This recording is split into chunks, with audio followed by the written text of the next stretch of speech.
Good evening. This is episode 23 of Working in Saudi 101 for Dummies. Tonight, this is Mr. H. Remember, all emails to me regarding the Free Richard H campaign can be sent to this address, which I will answer. I'll talk about that at the end of this video. Now, tonight's topic, which is for all expats, not just Western expats, it's about things to do in Saudi Arabia. Touristic spots in Saudi Arabia. First of all, I'd like to say that we've got a number of views between 400 and 500. So thank you very much to everybody who's been viewing them. This is Mr. H.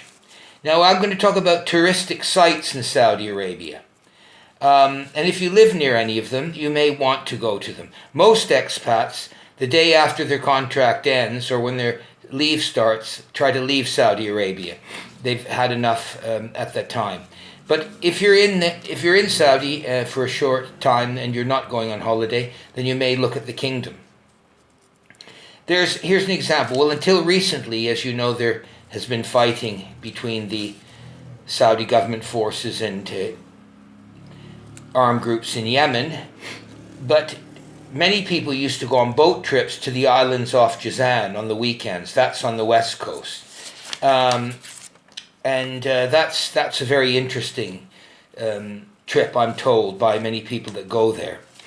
Another one is that on the east coast, in a town called Qatif, there used to be an annual art show, and it was quite unique in Saudi because it had quite modernistic painting styles, life forms, pictures, and it was the closest I ever came to what I would call a culture day or culture evening in Saudi Arabia, compared to anything that I'd ever been to in Western countries. You can also go, if you're in Riyadh, I think it's just a massive sprawling city, but many people go, and I've been to the top of the Kingdom Tower in Riyadh, and you get quite a nice look at Riyadh city. It's like going into any large building. Next, I would say there's an annual cultural festival. I can't remember. I think it's called Jamariya or something, on the outskirts of the city in Riyadh. And it's quite an interesting visit for anyone that wants to see traditional handicrafts. Look at, yes, there are still antiques in Saudi, old weapons, knives, cutlery, all sorts of things from an earlier time, and they're on sale, and handicrafts. And I always found it interesting. I've been a couple of times. It's an annual festival. I think it's called Jamariya or something. Bad pronunciation. And that's quite interesting. Yes, I think you can see camels, you can see regional dances being performed, etc. There's also an encampment near Riyadh where the founder of Saudi Arabia supposedly lived, and there's a reconstructed house. I've never been there. The founder of modern Saudi Arabia being King Abdulaziz. There's also, I think I said in passing earlier, there are scuba diving resorts on the Red Sea. They may not be the same as Hurghada or diving off the other very famous Egyptian holiday resort in the Sinai, but I'm told they're quite good and not very crowded. Now again, this may seem very odd, but one of the friendliest towns I've ever been in, anywhere in the world, surprising was in Saudi Arabia, in a place called Hafr al-Batan, where they found the people extremely friendly. And they actually have supposedly the largest sheep market in Saudi Arabia. But it's unlike any other place in Saudi because the locals tend to be so helpful. I mean, something that you'll never see in almost anywhere in Saudi is a local Saudi helping two Asians when their car breaks down and helping them fix a tire. I mean, it was absolutely incredible. So I found the hospitality of the place really different. And I remember someone that worked in the local government there said, you should do our PR. And I actually quite meant it because Hafr al-Batan is different. People from Hafr al-Batan, Saudi, say that it's because it's near Kuwait. And for some reason, through a mixture of different people. It's and you can travel to Kuwait quite easily if you're a Saudi national. I think without visa issues and all of that. That it's a different place. It's a great 3 or 4 or 5 hour trip from Dammam, and it's actually sort of in the middle of nowhere. But I actually found it quite a nicely designed town, which is a real anomaly in Saudi Arabia. I'm absolutely flabbergasted because I find Kuwait and Kuwaitis the extreme opposite of what I found in Hafrabatan from my time there. So that's an interesting place to go. If you're fortunate enough to consider another large conurbation, in Jeddah there are also old historical places which are worthwhile visiting. And of course, for religious people, there's Mecca and Medina. And I'm told now that near the Jordanian border, there's some very ancient sites that people visit. But when I've seen pictures of them, they don't certainly compare to what you would see on the Jordanian side of that part of the border, where you've got places like Petra, etc. And of course, Jordan is an extremely, in my opinion, friendly place with very friendly people. Again, if you've got kids, Riyadh Zoo. Look, I mean, it doesn't compare perhaps with London Zoo, but it's a zoo. It's got the amenities that one might expect at a small local, say, UK zoo, but it was pleasant last time I saw it. And then the last thing I'll talk about on this is the train. The train runs in Saudi, or used to run, between Dammam and Al-Hassa, and Al-Hassa, Dammam, and then to Riyadh. And it's quite an inexpensive and I found pleasant trip.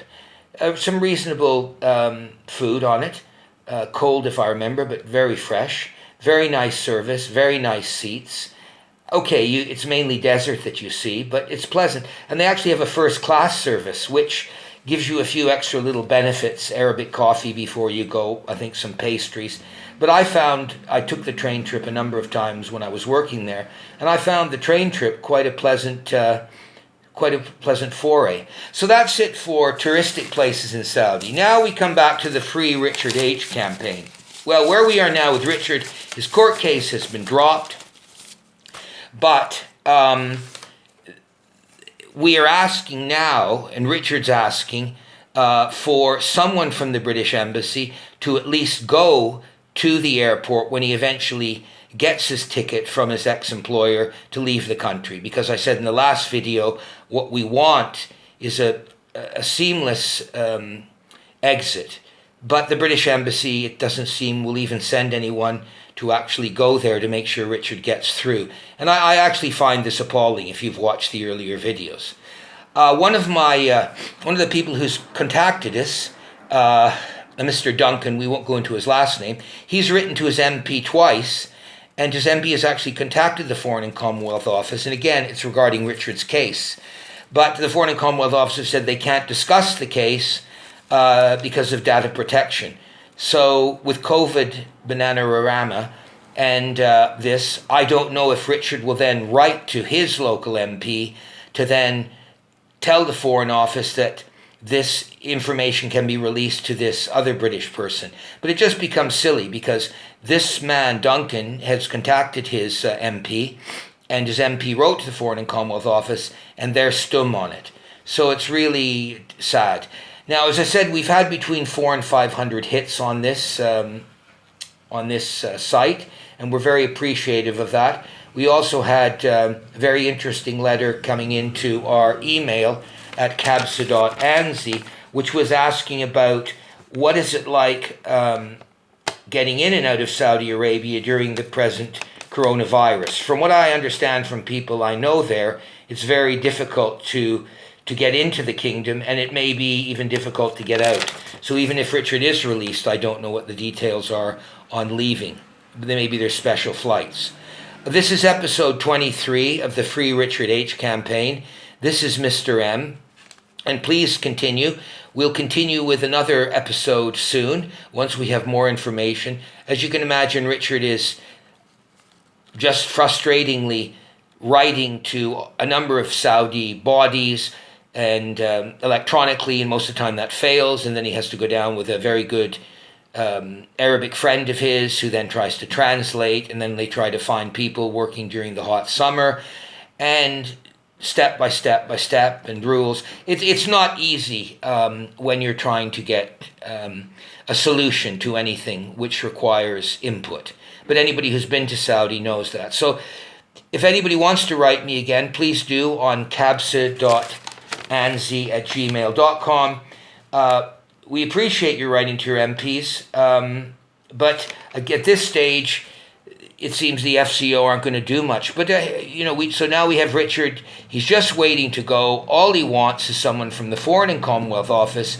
They have £1 billion a year to assist, but they're obviously not going to spend it in sending someone, however minor their position at the embassy, to at least make sure that Richard can clear the exit. It's a disgrace, but I'm upbeat. Richard's a little more upbeat, but again, you're never out till you're out. Or as the Americans say, you're never over. It's never over until the fat lady sings. So thank you very much. Again, episode 23, Working in Saudi 101 for Dummies. Thank you very much for everybody who's listened. Thank you.